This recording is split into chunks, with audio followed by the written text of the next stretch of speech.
Temos um desafio comum que envolve interesses coletivos e individuais, afetando o presente e o futuro de muitas vidas. O diálogo, a troca de ideias e o intercâmbio de experiências são ferramentas poderosas na construção de saídas para as grandes questões do planeta. Acreditando nisso, um projeto inovador levou técnicos do DIEESE e dirigentes sindicais brasileiros dos setores de carvão e energia a fazerem suas malas e partirem ao encontro de realidades e experiências capazes de provocar novas reflexões e apontar caminhos. O objetivo? A busca por experiências para fortalecer a cooperação na América Latina, neste importante eixo da maior pauta do século, a mudança climática. Estamos enfrentando uma emergência climática. Inundações, furacões, incêndios estão se tornando cada vez mais frequentes. A vida no planeta está ameaçada. Milhares de empregos estão em risco. É necessário e urgente repensarmos o modelo de desenvolvimento. Resgatar a unidade entre homem e natureza que os povos tradicionais tão bem nos ensinaram. É disto que esse intercâmbio é. México, Colômbia e Chile foram os destinos da jornada de encontros, com atores sociais que protagonizam dilemas a partir da necessidade urgente de reduzir as emissões de CO2 e pensar a extração e a queima de carvão neste contexto. O ponto central deste desafio está no olhar para milhares de trabalhadores, trabalhadoras e suas famílias que vivem em comunidades econômica e culturalmente dependentes do carvão. As experiências de substituição desta fonte de energia já vivenciadas, na maioria das vezes, ignoram ou marginalizam o aspecto humano, gerando consequências como o desemprego e o agravamento da vulnerabilidade social e ambiental. Por isso, o ponto central da busca por soluções socioambientais para essa difícil equação está na transição justa. É este o nome dado para o conceito que concilia a necessidade de mudança nas matrizes energéticas com o devido suporte à classe trabalhadora. No Brasil, a atividade carvoeira se concentra nos estados de Santa Catarina e do Rio Grande do Sul.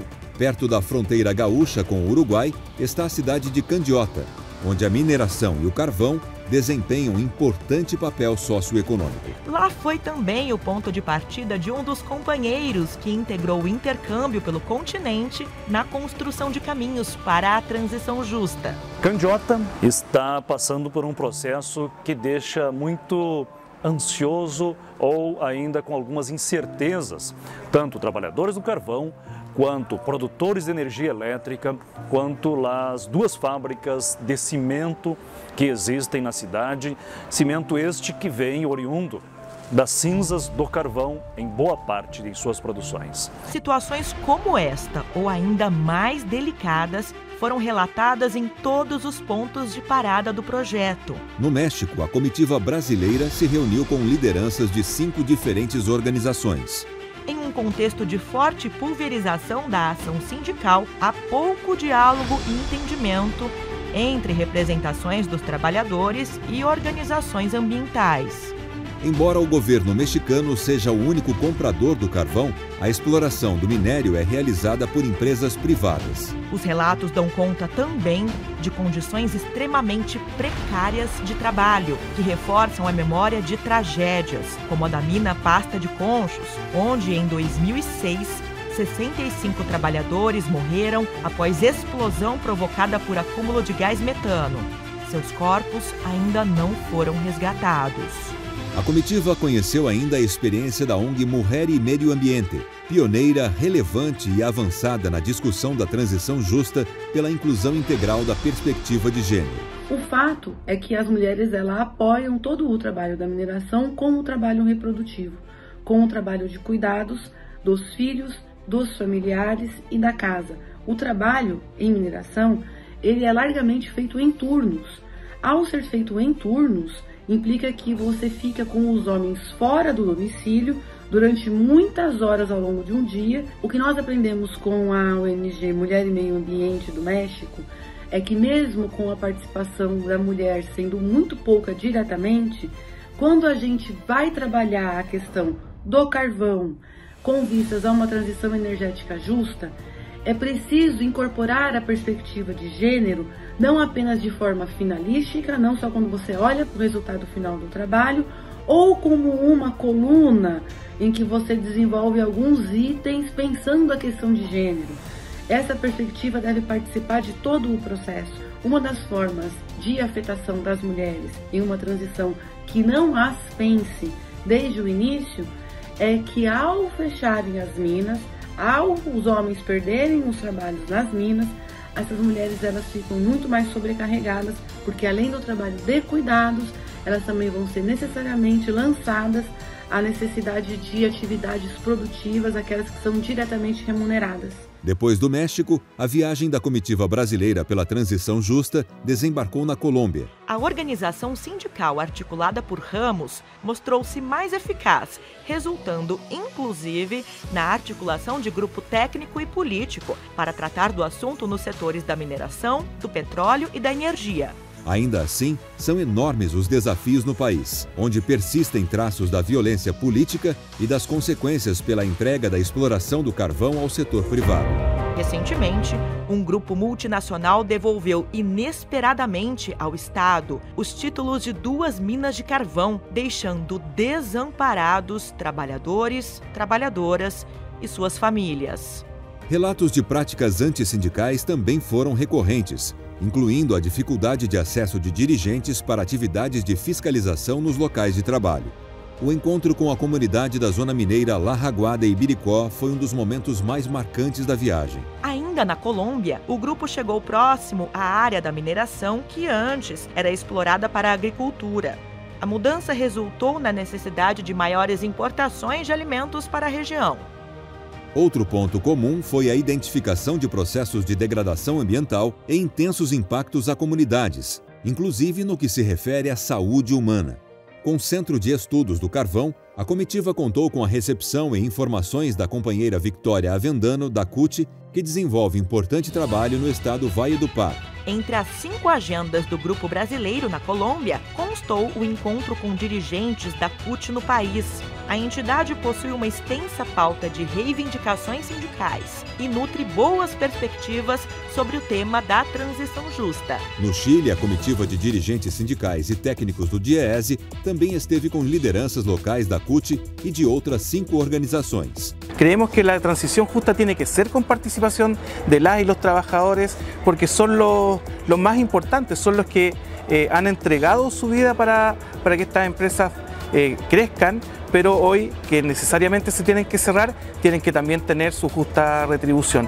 Entonces vamos a seguir trabajando, Chile va a avanzar en una matriz energética un poco más limpia a través de los paneles fotovoltaicos, la energía eólica, pero esos procesos también los vamos a acompañar bien de cerca para que esto no afecte tampoco, impacte de manera negativa, pero que afecte de maneira positiva também o emprego também e hacia os trabalhadores. A transição energética por lá já começou e se encontra em estágio mais avançado. Ainda sob o governo anterior, de perfil ultra-neoliberal, as minas de carvão foram desativadas, mas sem a devida observância às demandas das famílias trabalhadoras e da população. As consequências sociais e humanas foram relatadas aos brasileiros: empobrecimento e muitos casos de adoecimento mental. Uma das lideranças políticas chilenas com quem o grupo conversou é a ambientalista Sara Lohain. Ela já concorreu à presidência da República e desde 1997 é diretora da organização Chile Sustentável. Y sin duda, para América Latina, el principal desafío tiene que ver con qué pasa con los trabajadores, qué pasa con el territorio y el medio ambiente de los lugares donde se desarrolla la industria de energía y qué pasa con los pasivos y con las víctimas que se han producido durante este proceso. Na tentativa de buscar formas mais justas de transição, o atual governo, de perfil popular, criou um grupo interministerial para discutir e planejar o tema. La transición energética significa una oportunidad.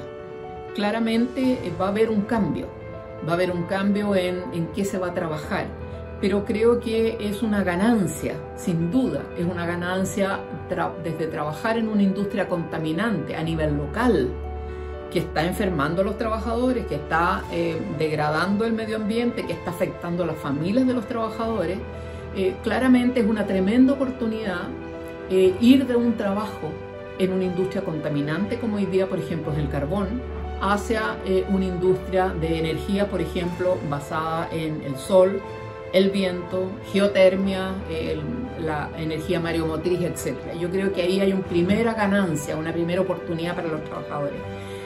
Pero en ese sentido la transición tiene que ser súper vigilada, fiscalizada por los ministerios del trabajo, en el sentido que los trabajadores tienen que trasladarse de un empleo a otro con la capacitación adecuada, tiene que trasladarse obviamente con las mismas condiciones o mejores condiciones salariales y de condiciones de trabajo en general, beneficios sociales, etc. Y obviamente tiene que haber la oportunidad de que quienes quieran retirarse y no seguir trabajando en el sector energía también tengan las capacidades para poder desempeñarse en otras áreas. O Chile também já tem programado o encerramento das usinas termoelétricas, que hoje operam com o carvão importado da Colômbia. O país deve apostar cada vez mais em fontes de energia consideradas renováveis, mas enfrenta dilemas, por exemplo, na expansão das hidrelétricas, pois o direito ao uso de águas dos rios em algumas regiões foi outorgado a empresas privadas. Agora o Chile enfrenta outro debate estrutural relacionado à mineração, a exploração do lítio. Cerca de 85% de todos os recursos do mineral no mundo se encontram nos salares chilenos. Conhecido como petróleo branco, o lítio é considerado estratégico por sua utilização na fabricação de baterias, inclusive de aparelhos celulares.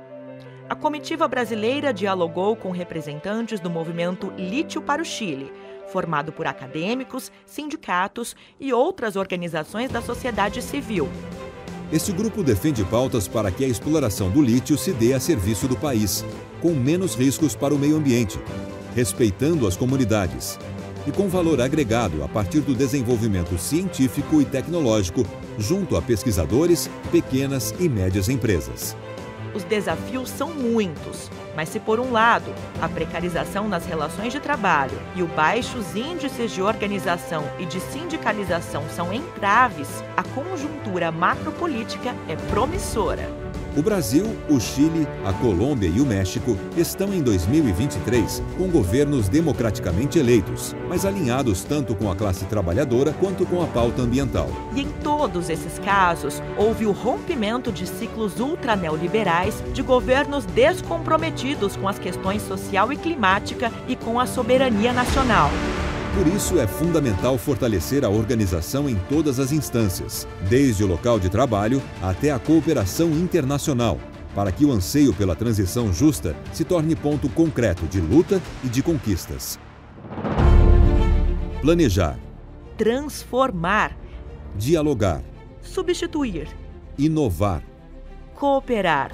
Estão entre as palavras-chave para o futuro socioambientalmente sustentável. A nossa semelhança, ela nos fortalece para que a gente crie enlaces e compartilhe experiências. E as nossas diferenças são os desafios que cada um de nós teremos que lidar e superar em cada um dos nossos países. Meio ambiente, ele só existe porque os trabalhadores estão incluídos neste contexto. É de algo de muita importância e é o que nós esperamos também para o Brasil. É importante também saber o ponto de vista dos trabalhadores para essa transição energética, levando em consideração a questão do meio ambiente, a questão econômica e a questão social. Há uma eventual transição que garanta salários dignos, que garanta uma qualificação profissional para inserção em outro espaço do mercado de trabalho. Futuramente, com certeza, esses esforços serão recompensados e assim será uma transição justa para os trabalhadores,